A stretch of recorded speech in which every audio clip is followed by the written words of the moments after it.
Good morning and welcome back to the channel. This is Ginger Hotshot and today we're trying something new. We're going to start doing a weekly podcast style episode of information, kind of the stuff that I pay attention to doing my job to stay in tune with the transportation industry, and sharing this in a blurb for the rest of you guys who decide for some reason to watch my videos, to be able to consume and hopefully help you out as well. So first of all, this first episode of our podcast is brought to you by Big Rig Roasters. That is coffee made by truckers for truckers. You can find their product online at bigrigroasters.com/Matt, and don't forget to subscribe to their email list because they are still in their product development stage and will be notifying by email their customers as soon as they're ready to launch their first bags of coffee. So anyways, let's get into it.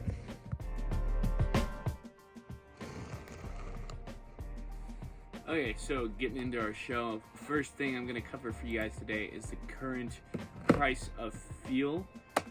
That U.S. average as of 11/13/2023 is for diesel is 4.29.4 cents a gallon. So that is a drop of almost 20 cents. We're at like 16 cents drop in the last 2 weeks compared to last year. We're actually down over $1 and a cent. So it has been a significant increase. I know it's not where anyone would like for it to be. Up in the East Coast, the average for fuel right now is $4.22 per gallon. In the Midwest, $4.30. On the Gulf Coast, you're looking at $3.92. The Rocky Mountain area is $4.35, and then the West Coast, you're looking at $5.13. Of course, if you don't count in California, you're looking at $4.65, because the average price for fuel right now in California is only at $5.69. So, it's not doing too bad over there anyways. So that's what your fuel prices are looking like. And now we're going to go ahead and go over exactly some of the trends according to our DAT analytics. So it looks like over the last week that rates have increased slightly for reefer and very minusculely for flatbread. There's been a slight increase in loads to trucks rates for flatbed, a significant increase in reefer loads to trucks. It's actually up 26%. I guess that makes sense going into the winter year. For vans, it's up 8.9%. Some of the spot truck posts are down, but the spot load posts are up. So looks like there's a little less truck availability and a little less capacity, a little more loads available. And this is all up in the last month, a slight percentage. So it sounds like the reefer game is really picking up, and of course fuel prices have gone down a little bit.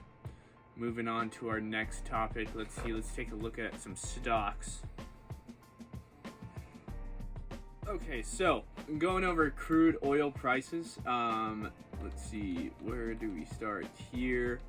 So currently, as of 10/27, which is the most recent, current oil futures are at $85.50 a barrel, which is down $2 from last year. So again, we're showing a little bit of decrease annually in the price of petroleum products since September 15th. That's down almost $5 a barrel.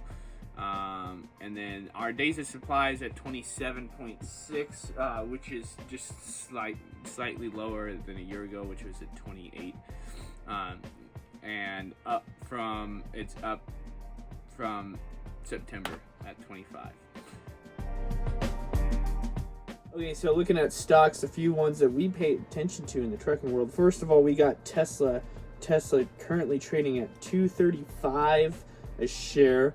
They are up $12 a share today. Then we got Nikola Corp currently trading at a whopping $1.05, up 4 cents a share today. everything in the industry is on the rise right now. We currently also have Cummins trading at $223.87 a share. That's up $6.44 today, so they are on the rise as well. If you didn't hear, Cummins is in a partnership with PACCAR and a couple other companies. They're doing a joint venture to produce or acquire lithium iron phosphate for their lithium batteries for their electric trucks, because if you didn't know, one of the hardest things in the EV market is to be able to acquire that lithium to be able to make those batteries for the EV. Exxon actually just announced too that their goal was to become the largest supplier of lithium for these EV batteries. Volvo is trading at $21.32 a share. That's up 85 cents. Volvo actually purchased, one thing to keep in mind, Volvo actually just purchased a company to acquire its lithium assets. So as opposed to Cummins, PACCAR, and those other couple companies going in a joint venture, Volvo just directly bought a company that already had the assets, similar to what Nikola did. It just didn't work out as well for Nikola. And then we got Mercedes-Benz, which is a parent company for Freightliner, currently trading at $15.68 a share. That's up 57 cents. And that's what we got for stocks today. So looking at what we got going out this morning, van outbound loads is looking the same as yesterday. It's according to DAT. Capacity is very tight in the southwestern Oregon, Northern California areas, as well as the Southern California areas. You've also got the Dallas Metroplex and Houston areas are looking hot right now. Those are the only two hot areas that DAT is showing van-wise. So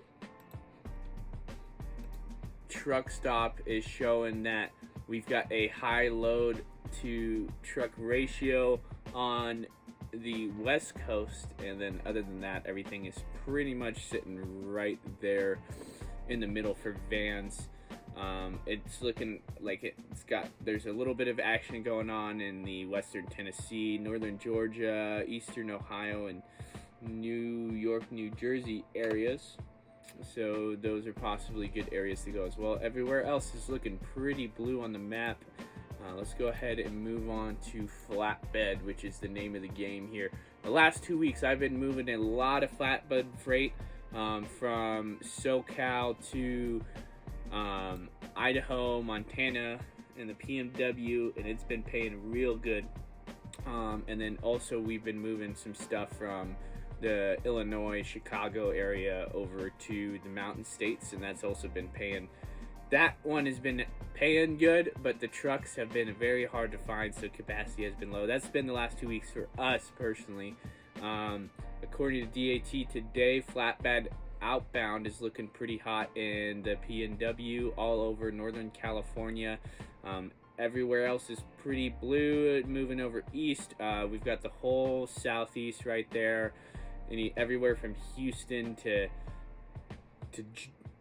western Georgia, and even northwestern Florida, and the panhandle there is looking pretty hot all the way up into Arkansas. So anywhere there, it looks like they got a lot of outbound, very tight in the Shreveport, Jackson markets, Montgomery markets, Tifton markets, as well as the Pittsburgh market over there in western Pennsylvania is looking pretty hot, and Baltimore is looking pretty hot as well. Northern Minnesota, Michigan, we're moving a lot yesterday. It looks like they slowed down a little bit, but they're still got a pretty tight capacity. As well as northeastern Ohio, western New York, what is that? Detroit area, Buffalo, all looking like they're moving some freight today. According to Truck Stop, there is a high load to truck ratio in the Mountain States and on the West Coast. Everywhere else has more trucks than loads. And then moving on to reefer, which is not really my forte yet. I have not moved into the reefer game, but we can read the analytics. So according to DAT, we're looking hot in the eastern PNW, so Idaho, eastern Washington, Oregon, central California, Utah is moving very hot. Actually, the whole PNW is red and orange, SoCal. So if you're on the West Coast or in the PNW for reefer, you should be able to get some outbound load going. We also have got Utah, eastern Colorado, eastern South Dakota, eastern Nebraska, northern Alabama in the Decatur market, northern Georgia in the Atlanta market, and then we got Toledo, Ohio area, and Grand Rapids, Michigan area. Oh, we even got a little action going on in the Philadelphia area. And according to Truck Stop, we're looking at, again, on the West Coast and the Mountain States, and even a little bit in the South, we have a high load to truck ratio. Everywhere else is still more loads than trucks, which is good, except for Canada, Mexico, and the Upper Plains. So it sounds like reefer's really picking up right now. Flatbeds dipping down a little bit. Actually been hearing from some carriers this morning that the flatbed freight in the southeast part was moving quite a bit over the last 2 weeks, and then just absolutely disappeared.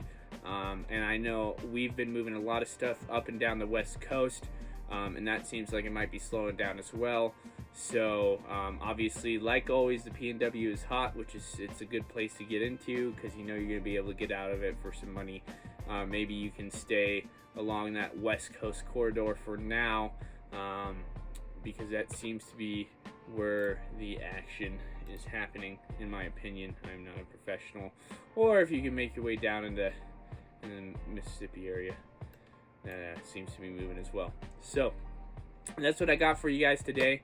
Don't forget to like, share, and subscribe, and let me know what you'd like to see us discuss on this podcast. And if you tuned in, thank you so much for doing that. I really appreciate the support, and I will see you guys in the next video.